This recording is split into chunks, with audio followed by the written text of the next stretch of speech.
Hello everyone. दोस्तों, आज के हम लोग इस क्लास में क्लास 10 का मैथमेटिक्स स्टडी करेंगे, जिसमें चैप्टर नंबर 3 पढ़ेंगे दो चर वाले रैखिक समीकरण। दोस्तों, आज का ये क्लास हम लोग एक्सरसाइज 3.2 करने वाले हैं, जिसमें हम लोग पहला प्रश्न बोर्ड पे करने वाले हैं। दोस्तों, यदि आप लोग इसके पहले के पार्ट नहीं देखे हैं, 5 से 6 पार्ट मैंने बना रखा है, और मोस्ट इंपोर्टेंट जो था मैंने इसके रूल्स और कंसेप्ट जो था मैंने 5 से 6 वीडियो में दे रखा है। आप लोग जाकर उनके विधि को देख सकते हैं। आज का क्लास हम लोग स्टार्ट करते हैं। दोस्तों, पहला प्रश्न आपका है कि यहाँ पे देखना, मैं आपको एक एक प्रश्न को तोड़कर बताता हूं, आप लोग समझिएगा। लिखा दोस्तों कि कक्षा 10 के 10 विद्यार्थियों ने एक गणित पहेली प्रतियोगिता में भाग लिया। बात समझ में आई कि क्लास 10 के कुछ बच्चे हैं, जिसमें से 10 बच्चे ऐसे हैं जो गणित की पहेली प्रतियोगिता में क्या करता है, भाग लेता है। भाग लिया। चलिए, 10 बच्चा है क्लास 10 के, जो ऐसा बच्चा 10 है जो गणित की पहेली में क्या करता है, भाग लेता है। ओके, चलिएगा। यदि लड़कियों की संख्या लड़कों की संख्या से 4 अधिक है, मतलब कहने का समझ रहे हैं, लड़की की जो संख्या है लड़का की संख्या से कितना अधिक है, 4 अधिक है। ओके, लड़का की संख्या से कितना अधिक है, 4 अधिक है। 4 अधिक हो तो प्रतियोगिता में भाग लिए लड़कियों और लड़कों की संख्या ज्ञात करें। अभी भेजे में नहीं गया होगा, मुझे पता है। मैं आपको एक एक प्रश्न को लाइन बाय लाइन समझाता हूं और तोड़कर लिखने वाला हूं। ठीक है, देखिएगा। सबसे पहले आपको यह पता होना चाहिए इसमें कि दो वस्तु या दो प्रश्न, यानी कि दो पुरुष या दो व्यक्ति का जिक्र किया है गया है। एक आपका बॉय एंड गर्ल है। बॉय एंड गर्ल दो, यानी दिया है, एक को एक्स और दूसरे को वाई मानना है। यदि दो वस्तु दिया रहे तो आप समझिएगा, एक को एक्स और दूसरे को वाई मानना है। दो को वस्तु रहे तो भी एक्स वाई मानेंगे, और दो को पर्सन कोई व्यक्ति रहे उसको भी एक्स वाई मानेंगे। यानी कि दो को कुछ ना कुछ दिया रहेगा। ठीक है, तो यहाँ पे लड़का और लड़की दिया है। तो दोस्तों यहाँ पे चलते हैं। सबसे पहले हम लिखेंगे यहाँ पे, माना कि दोस्तों लड़का की संख्या मान लेते। ठीक है, लड़कों की संख्या बराबर y। आप चाहे तो x भी मान सकते, कोई दिक्कत नहीं है। ठीक है ना, लड़कों की संख्या y मैंने मान लिया, तथा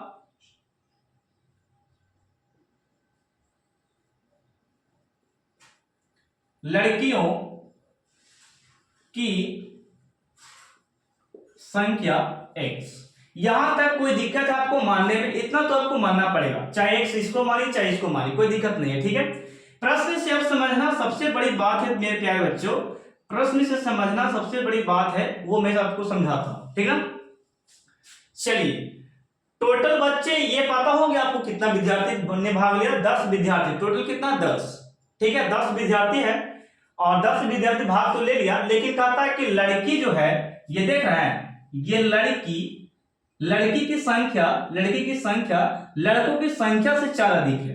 देखिएगा, ये आपका हो गया लड़की की संख्या और ये आपका हो गया लड़कों की संख्या। बात समझ रहे हैं, ये लड़की की ये लड़का की संख्या हो गया। तो कहता क्या है कि लड़कियों की जो संख्या है लड़कों की संख्या से कितना अधिक है, 4 अधिक है। लड़कों की संख्या से कितना अधिक है, 4 अधिक है। तो आप इस प्रकार, यानी कि लड़कों की संख्या से लड़का की संख्या देखिए ये वाला है। ठीक है, लड़की की जो संख्या है लड़का से कितना अधिक है, 4। तो जिससे बोल रहा है उसी को हम लोग उसी में जोड़ते हैं या गुना करते हैं, यानी कि लड़का से कितना अधिक दे रहा है, 4 अधिक दे रहा है। लड़की नहीं बोल रहा। देखिए, लड़कियों की संख्या जो है, संख्या तो है, संख्या लड़कियों की एक से ना है, ये जो है लड़का से कितना अधिक है, 4 अधिक है। ये बात समझिएगा, लड़की की संख्या x है, जो लड़का के संख्या से कितना अधिक है, 4 अधिक है। अधिक मतलब ज्यादा, अधिक मतलब ज्यादा। ठीक है, ज्यादा मतलब अधिक, यानी कि प्लस करेंगे। ज्यादा बोले या अधिक बोले तो क्या करना है, प्लस। लड़का की संख्या से 4 अधिक है, इतना तो हो गया बात क्लियर। यहाँ पे चलिएगा अगला स्टेप, x ये वो देख रहे हैं, ये माइनस में है तो यहाँ, सॉरी ये प्लस में है तो यहाँ पे आके माइनस और बराबर में कितना बच गया, 4। ये समीकरण फर्स्ट। कोई दिक्कत है समीकरण फर्स्ट करने में? अब यहाँ पे 4 अधिक तो दे दिया। अब यहाँ पे प्रश्न में देखेगा, ये वाला क्या बोला था कि लड़का और लड़की मिलाकर टोटल, यानी कि लड़का और लड़की मिलाकर कितना होता है विद्यार्थी, टोटल कितना, टोटल 10 है। मैं एक फॉर्मूला आपको देता हूं कंसेप्ट, यानी कि आपसे पूछा जाए कि लड़का को और लड़की, ठीक है, यहां पे कंसेप्ट जरा सुनिएगा, लड़का और लड़की, ठीक है, आपसे पूछे कि आप लड़का हैं तो बोलेंगे यस सर लड़का है या लड़की हो, ठीक है, लड़का, तो लड़का को छात्र कहते हैं कि छात्रा, ये सवाल बनता है कि नहीं, तो आप क्या कहेगा सर हम छात्रा हैं, छात्रा मतलब होता है लड़की, छात्रा मतलब क्या होता है लड़की, यानी कि लड़का को हम लोग छात्र कहते हैं, क्या कहते हैं छात्र, क्या बोलते हैं छात्र, और लड़की को हम लोग क्या बोलते हैं छात्रा, ओके छात्रा।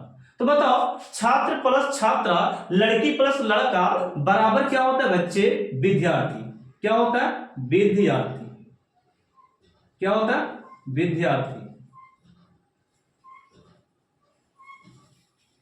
विद्यार्थी, ठीक है, यहां पे लिखेंगे विद्यार्थी। बात समझ में आया, यानी कि लड़का और लड़की मिलाकर टोटल कितना विद्यार्थी दे दिया है 10 दिया है, तो हम लोग यहां पे लिख सकते हैं कि सर x और प्लस y बराबर टोटल मिला के कितना 10 दिया, यानी कि हम लोग और करके समीकरण यहां पे लिख सकते हैं, देखिए और 10 विद्यार्थी है, यानी कि लड़का और लड़की मिला के 10 दिया होगा, तो हम लोग लिख सकते हैं कि x और y बराबर टोटल कितना 10 दिया होगा, इसको समीकरण 2 मान सकते हैं या फर्स्ट इसी को मान सकते थे, ठीक है, तो दोनों को मिला के विद्यार्थियों की संख्या, यानी कि लड़का प्लस लड़की और लड़की प्लस लड़का मिलाकर टोटल कितना दिया 10 दे दिया। बात समझ गए।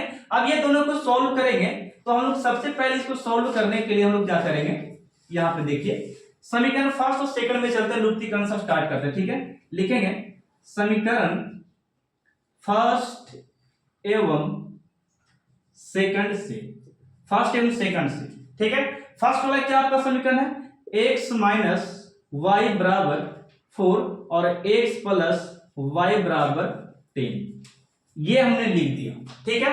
अब यहां पे देखिएगा ये माइनस वाई ये प्लस है, तो ये बच्चे कट जाएगा, यानी कि ये कट गया, तो यहाँ पे सर जी एक जुटेगा तो कितना होगा 2x होगा, और यहाँ पे 4 और 10 जुटेगा तो यहाँ पे 14 होगा, और इसको काट सकते हैं 2 7 14, कोई दिक्कत, x बराबर कितना आ गया 7, यानी कि उसमें 7 जो था से 7 लड़कियां थी, x को आप क्या माने लड़की माने, यानी कि 7 लड़की निकल गया, ठीक है। इसी को आप ये जो x बराबर 7 निकला है समीकरण फर्स्ट में रख सकते हैं या सेकंड में रख सकते हैं, कोई दिक्कत नहीं, रख के बताते हैं समीकरण फर्स्ट से, फर्स्ट में क्या आपका x माइनस वाई, आप किसी में रख सकते हैं कोई दिक्कत नहीं, x माइनस वाई बराबर 4, ठीक है।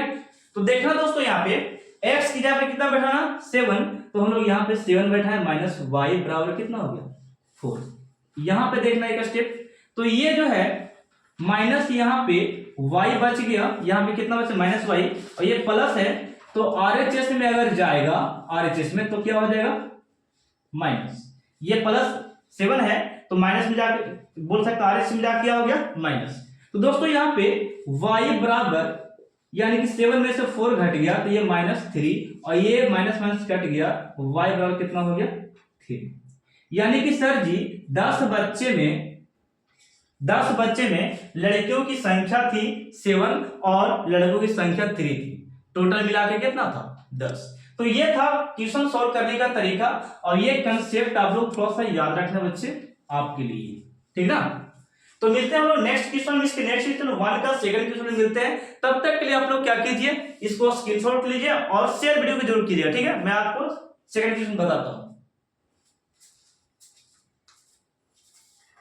दोस्तों। अब हम लोग प्रश्न नंबर सेकंड में चलते हैं।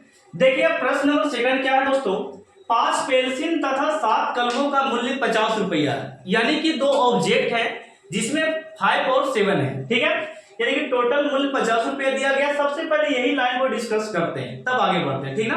तो लिख रहा है कि पेंसिल 5 है कलम 7 है, यानी कि 2 ऑब्जेक्ट है। मैंने पिछले प्रश्न में समझाया था 2 ऑब्जेक्ट या 2 पर्सन कोई रहे तो एक्स वाई करके हम लोग मान सकते हैं, सबसे पहले यही देखना होता है, ठीक है। तो हम लोग यहाँ पे क्या करेंगे सॉल्यूशन में करेंगे दोस्तों, सॉल्यूशन में करेंगे। माना कि सर जी, माना कि पेंसिल का मूल्य मान लेते हैं, पेंसिल का मूल्य, पेंसिल का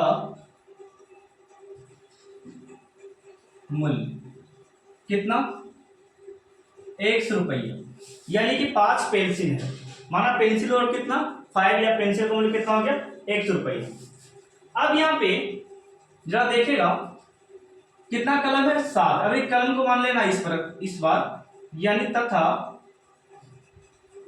कलम का मूल्य y रुपया, यानी कि टोटल जो हमको अभी रुपये नहीं माने हैं, इसलिए हम लोग पेंसिल का मूल्य x मान लिए और यहाँ पे कलम का मूल्य कितना हो गया y। अब प्रश्न से चलते हैं, यहाँ पे प्रश्न से देखिएगा, प्रश्न से आपका इस प्रकार है, देखिए टोटल प्रश्न कितना, पेंसिल कितना 5 और कलम कितना 7, यानी कि ये हो गया आपका पेंसिल और ये हो गया कलम, और ये दोनों को मिलाकर कितना दिया 50। अब जो देखिए दोनों को मिला देंगे तब, यानी कि यहाँ पे x है, यानी कि कितना पेंसिल की बात क्या दे रहा है 5 पेंसिल, पेंसिल की कितना 5 पेंसिल, और कितना कलम 7 कलम, 7 कलम को मिलाते हैं आप 5 पेंसिल को, तो टोटल कितना रुपये मिलता है 50 रुपये। ठीक है, अब यहाँ पे और करके चलते हैं और आगे बढ़ते हैं। कहता जबकि 7 पेंसिल है और 5 कलम है, यानी कि इस बार x बराबर 7 है, यानी कि 7 पेंसिल है और कलम कितना 5 कलम है। ठीक है, और टोटल कितना रुपये मिल रहा है 7 रुपये। ये समीकरण सेकंड और ये समीकरण कितना हो गया फर्स्ट। इतना हम लोग कर सकते हैं। ओके, अब यहाँ पे समीकरण फर्स्ट और सेकंड हम लोग सॉल्व करने वाले हैं। लुप्तीकरण विधि मैंने पढ़ा कर रखा है, फर्स्ट वीडियो में मैंने बताया है, जाकर देख सकते हैं, प्लेलिस्ट में लुप्तीकरण पढ़ा कर रखा है। हम लोग यहाँ पे लुप्तीकरण ही लगाने वाले हैं। देखिएगा लुप्तीकरण में ये होता है कि चाहे तो आप x को बराबर कीजिए और चाहे तो y को बराबर कीजिए, और जिसको बराबर करते हैं उसको हम तिरछा से गुना करते हैं। मान लेते हैं कि हम x को y को बराबर करना चाहते हैं, तो यहाँ पे ये जो है 5 यहाँ से फर्स्ट में गुना होगा, और ये है यहाँ पे हम इसको 7 में गुना करेंगे। ठीक है, यानी कि तिरछी गुना कर दिए, तो लिख सकते हैं समीकरण फर्स्ट गुने कितना 5 में गुना कर दी, एवं सेकंड गुने 7, सेकंड गुने क्या हो गया 7। 5 में 5 से गुना करेंगे तो कितना होता है 5 पचे 25x, और 5 में 7 से करेंगे तो 7 पचे 35y। अब यहाँ 50 में 5 से करेंगे तो कितना होगा 250, कितना आ गया 250। 7 में 7 से करेंगे तो यहाँ पे कितना आएगा 7 7 49x। ठीक है, प्लस में 7 में 5 से करेंगे तो 7 5 कितना होगा 35y, और यहाँ पे 7 में 46 से करेंगे तो 7 6 42 के 2 और 7 6 28 और 4 कितना हो गया 28 4 32। यहाँ पे देखिए क्या करते हैं हम लोग, यहाँ पे सब्ट्रैक्ट करेंगे। क्या करेंगे सब्ट्रैक्ट, देखिए यहाँ तो करेंगे सब्ट्रैक्ट करेंगे SUB, सब्ट्रैक्ट मतलब घटाओ, ये प्लस है तो माइनस हो गया, ये प्लस में है तो यहाँ पे चिन्ह क्या हो गया माइनस, ये प्लस में दिख रहा है तो क्या हो गया माइनस। चिन्ह को चेंज करना, यानी ये प्लस था, देखिएगा ये प्लस में 49 था तो हम लोग चेंज किस पे कर दिए y में, और ये प्लस में था तो क्या हो गया माइनस में, और ये प्लस में था तो क्या हो गया माइनस में। ऐसा इसलिए किए क्योंकि हम लोग बराबर जिसको किया है ना वो कटना चाहिए। ठीक है, तो हम लोग बराबर किसको किया y वाला को, देखो कटेगा, ये प्लस में था और ये किस में कर दिया हम लोग माइनस में, सब्ट्रैक्ट मतलब माइनस कर दिया हम। ठीक है, अब यहाँ पे 49 में से 25 को घटा दो, 49 में से 25 तो कितना बचेगा -24x, कितना बचेगा -24x बचेगा, और माइनस क्यों पड़ा क्योंकि ये बड़ा अंक है इसलिए इसका माइनस चिन्ह यहाँ पे चला गया। ठीक है, यहाँ पे देखिए 322 में से घटाना आपको 250, तो 12 में से 0 जाएगा तो हम लोग लिखेंगे क्या यहाँ पे 2 का 2 यानी कि 2 में से 0 जाएगा 2 होगा और 12 में से 5 जाएगा तो यहाँ पे बचेगा 7। ओके, और यहाँ पे फिर यहाँ पैसा दे दिए थे इसको तो यहाँ पे 2 बचा, 2 में से 2 जाएगा तो 0 को लिखेंगे नहीं। अब यहाँ पे बड़ा अंक कौन है 322 है तो इसके पास क्या है माइनस का चिन्ह, तो यहाँ पर भी हम लोग क्या देंगे माइनस का चिन्ह लगाएंगे और ये माइनस माइनस कैंसिल हो गया। अब इसको हम लोग काटेंगे 24 दिया कितना होता है 72, यानी x का वैल्यू कितना आ गया 3, x का वैल्यू कितना हो गया 3 हो गया। अब यही मान को आप समीकरण फर्स्ट में या सेकंड में रख सकते हैं, किसी में हम लोग रखते हैं फर्स्ट में, ठीक ना। समीकरण फर्स्ट से, समीकरण फर्स्ट से फर्स्ट वाला क्या आपका 5x है तो हम लोग यहाँ पे लिखेंगे 5x प्लस 7y और बराबर में कितना है 50। जहां जहां x है वहां पे हम लोग 3 बैठा सकते हैं तो यहाँ पे 5 और गुना लिख सकते हैं यहाँ पे, और x की जगह पे कितना होगा 3 और प्लस में 7y और बराबर में कितना हो गया 50। ओके, यहाँ पे मल्टीपल हो दोस्तों, पंक्ति कितना लिखेंगे 15 और प्लस में 7y और बराबर में कितना है 50। अब यहाँ पे 7y बच जाएगा और ये जो पद है 50 का पद है यानी कि अंक को अंक तरफ करना है तो हम लोग यहाँ पे लिखेंगे 50, क्या लिखेंगे 50 और ये प्लस है तो यहाँ पे आके क्या होगा -15, यानी कि 7y बराबर घटाएंगे तो कितना निकलेगा, ये मेरा ये घटा कर आएगा 35, कितना घटा कर आ गया 35। इसको 7 से काट सकते हैं 5 बार में, 7 5 35 यानी कि y का वैल्यू कितना आ गया 5। ठीक है, तो आपको क्या निकालने के लिए बोल रहा था, एक पेंसिल और एक कलम का मूल्य, यानी कि हम लोग यहाँ पे लिख सकते हैं चूंकि एक पेंसिल यानी कि एक पेंसिल का हम लोग एक पेंसिल को माने थे तो एक पेंसिल का मूल्य कितना निकले, x का मान निकल गया, x का मान कहाँ निकला 3 यानी कि 3 रुपया, कितना निकला 3। और y को आप क्या माने थे, y को माने थे आप कलम, तो कलम का मूल्य कितना निकल गया 5 रुपये, यानी कि ये हो गया निकल चुका। ठीक है, ये आपका आंसर है। ओके, तो इससे आप स्क्रीनशॉट ले सकते हैं दोस्तों। अब हम लोग पढ़ेंगे प्रश्न नंबर सेकंड से पढ़ने वाले हैं। फिलहाल में ये वीडियो काफी लंबा हो गया तो मैं यहीं तक रहने दूंगा, ये पार्ट 2, ये वाला फर्स्ट जो पार्ट है ये मैं यहीं तक रहने दूंगा। आप लोग को पार्ट 2 इसका मैं लेकर आने वाला हूं, तो आप लोग देखना मत भूलिएगा इस एक्सरसाइज का। ये पार्ट 1 बस यहाँ तक रहने देते हैं, पार्ट 2 में मैं दूसरे क्वेश्चन से बताने वाला हूँ। ठीक है, इसे आप स्क्रीनशॉट ले सकते हैं।